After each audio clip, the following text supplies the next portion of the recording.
Is there any reason now to think that he's not running for governor? He's not doing anything to disabuse anybody of the idea that he's running for governor. He looks like he's on the way.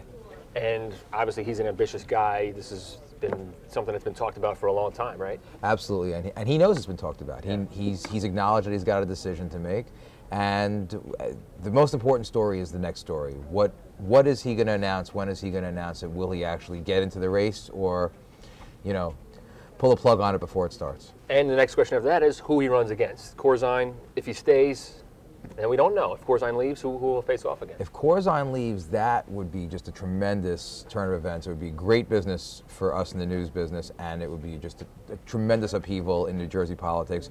You'd have Dick Cody would be the acting governor for the final year. You'd have to presume that he would at least really want to run. There would probably be a Democratic primary because, you know, you don't have the kind of powerful, wealthy presence in the race like Corzine, and you don't have the kind of entrenched incumbent that you would if you have Corzine. Now you throw those names around, and what could be turmoil on the Democratic side, or Corzine, who is having some troubles because of the mess the state's in right now. And it looks like Christie, well, on paper, might do pretty well, but there's a lot of minuses, and he's got an uphill battle in this state too, right? Being a Republican. Christie absolutely has a lot of, it's definitely uphill for him, but it's harder running against an incumbent no matter what, especially hard running against an incumbent like John Corzine, who's a very energetic campaigner, who's got a lot of money and has spent his money before.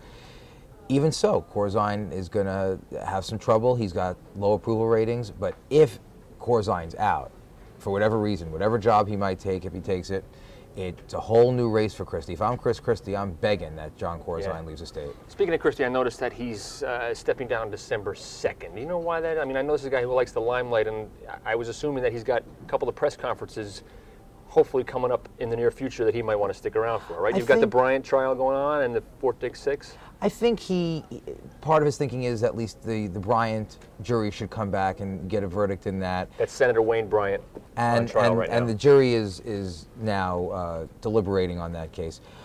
I don't know about the Fort Dix trial. I think he wants to, in all candor and all honesty from his perspective, I think he wants the office to have a smart, well-paced transition.